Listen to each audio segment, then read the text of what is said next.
சரிடாப்பா சரி இங்க என்ன வாப்போம் ஒரு கதையோட சொல்றேன். இது என்னன்னா ஒரு கழுகு கதையா.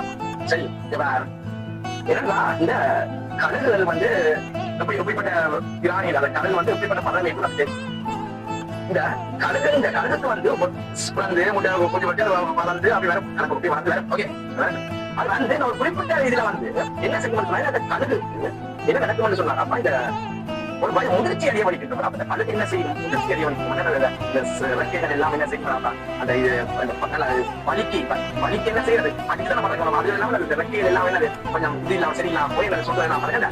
ஆளுங்க இந்த தன்மையை இடம் பாருங்க, அதுக்கு இந்த தன்மையை அப்படி என்னது அதுல அப்படி எல்லாருக்கும் 40 வருஷம் காலத்துல அப்படி வேற அது வந்து ஒரு சில கழுகுகள் மட்டும் என்ன செய்யும் அப்படியே ஒதுங்கி போகும். எங்க போகும் சொன்னாரப்பா ஒரு பெரிய நல்ல இடத்துக்கு போகலாம். உடனே சம்பந்தப்படாத உடனே வேற ஆட்கள் போகலாம். சரியா அப்படியே போய் அதை என்ன செய்வாங்க அங்க இருக்குமா அதை என்ன செய்வது சொன்னா தானே தன்னை என்ன செய்வது சொன்னா அது மறுத்து கொள்வாங்க. பொக்கை சொன்னா தானே தன்னை என்ன செய்வாங்க அது சேர்த்து பொக்கை சொன்னா தன்னை சொன்ன பரவல என்ன சொன்ன எல்லாம் என்ன செய்யலாம் அந்த பார்வையோட மோதும் சொந்த ஒரு ஆளை என்ன செய்ய சொன்னாரப்பா இந்த தன்னுடைய ரெக்கையில் இருக்கிற அந்த விலங்குகள் எல்லாத்தையும் பிச்சு அறியும். ஒரு பிச்சு அறிஞ்சு பலவீனமாக்கி பேர் அதுல இருந்து என்ன செய்யணும்னு சொன்னா புதிய ரெக்கைகள் எல்லாம் முளைக்க வேணாமா. சரி அதுல இருந்து என்ன செய்யலாமா ஒரு புதிய ரெக்கைகள் எல்லாம் என்ன செய்யலாமா முளைச்சி வந்து புதிய அலகுகள் எல்லாம் வந்து வேற அவர் அதற்கு பிறகு எடுத்து பறப்பார் மேல அதுக்கு பிறகு வழக்கம் தான் அதை ஒரு அலையை நினைக்க மாட்டேன். அதாவது எல்லாருக்கும் பிரச்சனைகள் சேர்ந்து எல்லாம் வாழலாம், எல்லாருக்கும் வருந்தான் அது இல்லாம இல்லைங்கிறப்பா. அதையும் எத்தனை பேர் தாண்டி மோசம் பண்ணி வாழாதான் விஷயம். அப்படி வாழ கருதுறாங்கப்பா. அதுதான் ஒரு பேர் ராஜாளின்னு சொல்றாங்க. அந்த ராஜாளி வந்து என்ன செய்யும்னு சொன்னாடாப்பா. இந்த ராஜாளி என்ன செய்யும்னு சொன்னா மற்ற கருகெல்லாம் பசிக்க என்ன செய்ய இதை என்ன செய்ய பார்த்து கொண்டு சகுந்த சருணம் வெறும் வரைக்கும் என்ன செய்யணும்னு சொன்னா பார்த்து கொண்டு அந்த தருணம் வந்துட்டேன்னு சொன்னா அப்படி இதுதான் கரெக்டே மூன்று காரணம் தோணிட்டேன்னா சுத்தி நிக்கலாம் சின்னாங்க சுத்தி நிக்கலாம் சின்னாங்க அப்படி இருக்கு மாதிரி விளையாடு. ஆனா அதெல்லாம் நம்ம சொல்லிக் கொண்டு செய்யறேன். அதான் என்ன செய்யறேன் சொல்லிக் கொண்டு செய்யறேன். அதே போல எங்களுக்கு ஸ்டடல்ஸ் பிரச்சனைகள் இதெல்லாம் வரலாம். அதனால எப்படி அதனால ரொம்ப கையாள் அதனால என்ன செய்ய ஒவ்வாறு கையாளுற விஷயம் முக்கியம். அது நாங்க சிறந்த முறையில கையாண்டு அடுத்த கட்டத்தை முன்னாடி போக வேண்டுமே தவிர அதுலயே தேங்கி ஒரு என்னது ஒரு என்ன தேங்கின தண்ணி மாற்றிக்கப்படாது. ஓடும் நீராக ஏற்ற வேண்டுமே தவிர எப்பயுமே தேங்கி நிற்கிற தண்ணியாக இருக்கக்கூடாது. வெட்டியோ தோல்வி அதை பற்றி தவறு இல்லாம நாங்க என்ன செய்வோம் ஓடும் நீராக ஓடிக்கொண்டிருப்போம். அதை அந்த விஜய் ஒரு இதுல சொல்லுவாங்க ஓடி ஓடிக்கிறார். ஒரு நதி வந்து ஓடிக்க என்ன செய்வாங்க அந்த நதியில கல்ல தூக்கி போடுறவங்க இருப்பாங்க, கூட தூக்கி போடுறவங்க இருப்பாங்க, நிறைய இருக்கிறவங்க இருப்பாங்க, வெறுக்கிறவங்க இருப்பாங்க.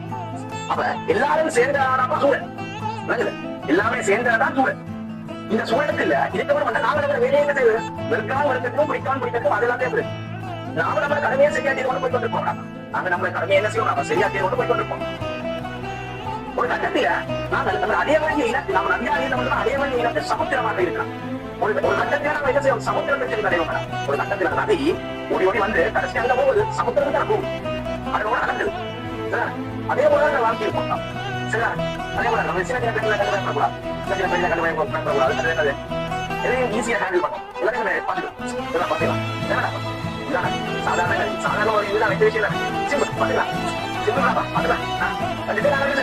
விஷயத்துக்கு சரி போங்க. அவன் அப்படி கழிக்கிறான் சரி அதான் சரி கழிக்கிறான் அது போடுமோ என்ன உள்வாங்கி ஆளும் உள்வாங்கி எடுக்கக்கூடாது. ஒரு விஷயம் ஆளும் உள்வாங்கி எடுக்கணும்னு சொன்னா அதெல்லாம் என்ன செய்யும் பல பிரச்சனைகளுக்கு உள்ளா. சரி ஒரு வேலையை செய்ய அவன் சரி அவன் அப்படி கழிச்சுட்டான் உன கூட எல்லாம் அப்படி செய்தான். இப்ப நானும் வந்து அடுத்த மீது என்ன செய்யறது பணி போடுறதுன்றது இந்த பத்தி இப்ப எனக்கு ஒரு சூழ்நிலை நான் ஒரு சூழ்நிலையில இருக்கிறேன். இந்த சூழ்நிலைக்கு யார் முழுக்க முழுக்க காரணம் நான் தான் முழுக்க காரணம் இருப்பேன். நான் செய்த ஒரு ஏதோ ஒரு விஷயம் தான் இப்ப என்ன இந்த இடத்துக்கு போய் வந்து அது நல்லதா இருந்தா நல்ல கொண்டே விட்டு தீயதா இருந்தா வேற மாதிரி கொண்டே விட்டு. அப்ப நீங்க அடுத்தவர்களை தவறு சொல்லி அடுத்தவர்களுக்கு குற்றத்தை பற்றிய எந்த ஒரு விஷயமும் நடக்க போறது இல்லை. அப்ப நாம என்ன செய்யணும் எல்லா நாளும் திருத்திக் கொள்ள முயற்சி செய்து நாங்கள் என்ன செய்யணும் அந்த நதி போல ஓடி ஓடி ஓடி சமுத்திரத்தை அறியிற வழியை பார்க்க வச்சதான் இந்த வேலையா இருக்கும். நதி போல ஓடி ஓடி சமுத்திரத்தை அறியிற வேலையா பார்க்கணும். அதே போல நாங்க என்ன செய்யறது அந்த ஈக்களா இருந்து அந்த அதுவா இருந்து ராஜாலியா மாறுறது எவ்வாறு என்றதான் யோசிக்கலாம். சரியா இது இந்த பாடம் கஷ்டமா இருக்குது, பிசிக்ஸ் கஷ்டமா இருக்குது, சில கஷ்டம் ஒன்றும் பிறகு இல்லை.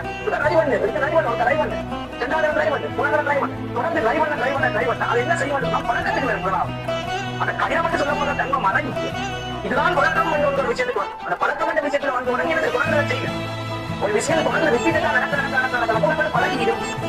அதுக்கு கடினத்தன்மை என்ன செய்ய உனக்கு தெரியாது. அந்த விஷயத்துல இருக்க கடினத்தன்மை உனக்கு தெரியாது. உனக்கு செய்ய தெரியாத விஷயத்துல அர்த்தத்தை கூட தெரியாது. அதுக்கு போய் ஈஸியா இருக்கு. அது எந்த ஒரு விஷயம் ஈஸி கிடையாது. என்ன எல்லா விஷயமும் கடினம் தான். நீ தொடர்ந்து முயற்சிக்கிறல்ல, தொடர்ந்து முயற்சிக்க அது பழக்கமாக்கும். உலக பழக்கத்துக்கு தான் நீ கொடுக்குறது ஈஸி. அதான் ஈஸி. அதான் ஈஸி. சரிதானே? அப்ப நாம என்ன சொல்லுவோம்? நதிபோல ஓடி சமுத்திர ஓடியே தான் பார்க்க முடியும் தவிர தேவையில்லாத கூடாது. ஓகே சரிடாப்பா. அப்ப அடுத்ததான் என்ன செய்யும்? அடுத்த வீட்டு இந்த சொன்ன எல்லாரும் என்னது ஒரு இதா இருக்கு, சோழமா இருக்கு. அப்ப இதை சொன்னா என்ன செய்ய முக்கிய வர வந்த சொல்றாரு. சரிடா சரிடாப்பா. ஓகே எல்லாருக்கும் நல்ல நெருக்கம் நல்ல நடக்கும். ஓகே